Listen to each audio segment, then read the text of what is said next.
Kini mga vlogger ba, purya lang sa kanang kamayo ha.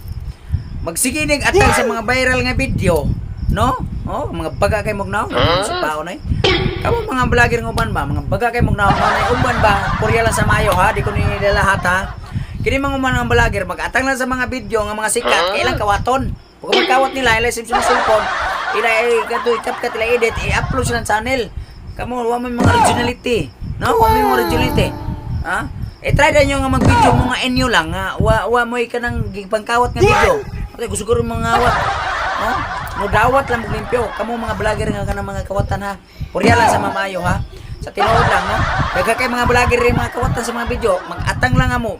Mo million views, mo 2 million views, mo 50 million views, maabot sa billion views. O sa tinuod lang kawaton nyo tapos nyo looy kay naghimog video no. Viral, nagsikap ng tiyaga. Looy kay ano.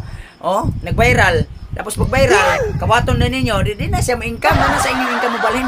Kaya kamoy nangawat, no? Kasi mga sikat ko yan, mga vlogger na po, ano, kawaton, atang lang mga video.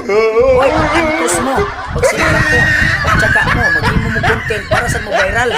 Ayaw mo, pag-salitan ng mga viral, ang hinaguan sa uban, no? Ninyo rin kawaton, para mubalhin sa inyo ang kita. Kaya kamo naman po, at inyo naman kuha ng video. Kawatan kayo mo ay mo pangawat ha. Mag-upload mo yung video original content, originality.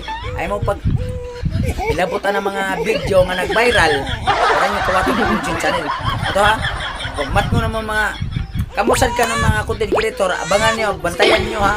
Bantayan nyo yung mga video nga nag-viral. Ha? Ha? Bantayan nyo. Kaya basi kawato na nila. Ha? Kaya mga kawatan ng mga vlogger. Hindi ko rin sa mayo ha. O mo itong idol, bantayan nyo yung mga video viral. Basta kawato na nila. Good morning everyone. Luzon, Visayas at Mindanao. Shout out po sa inyo mga idol. Dito po talaga guys na dito sa Tuktok.